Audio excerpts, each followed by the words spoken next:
Hey, we took advantage of some downtime with everything going on in the world to kick back and have a little fun and make some jigs for this upcoming season. And there's a lot of reasons that you might want to make your own jigs.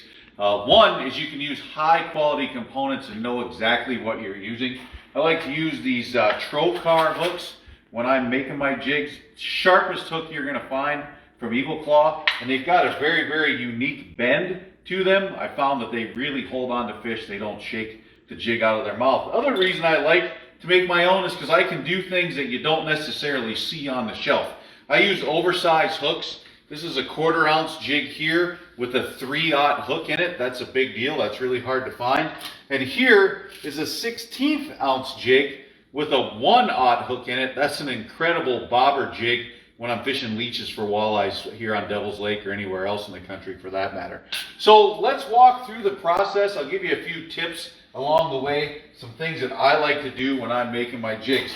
First thing, keep the mold warm. When you take a little bit of a break, I like to leave my mold set on top of my melting pot. That keeps it nice and warm, and the lead pours into the mold a little bit better.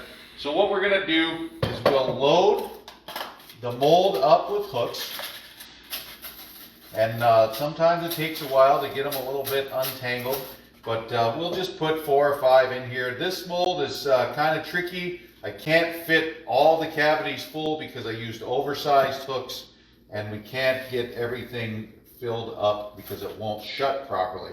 It's another thing to make sure after you get your mold loaded with hooks, when you close it, you want to make sure that it clicks together really nice.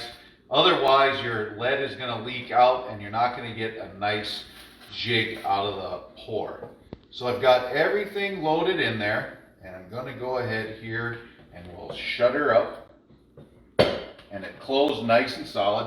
Then I'm going to put a glove on the hand that's going to hold the mold. The last thing you want is this hot lead splashing out of there, getting all over your hands. Put it underneath my melting pot. Fill them up a little bit at a time. Sometimes I do better than others at actually hitting the hole. And you'll find out some days not every jig comes out picture perfect, but you're going to get most of them. They'll stick in there every now and again.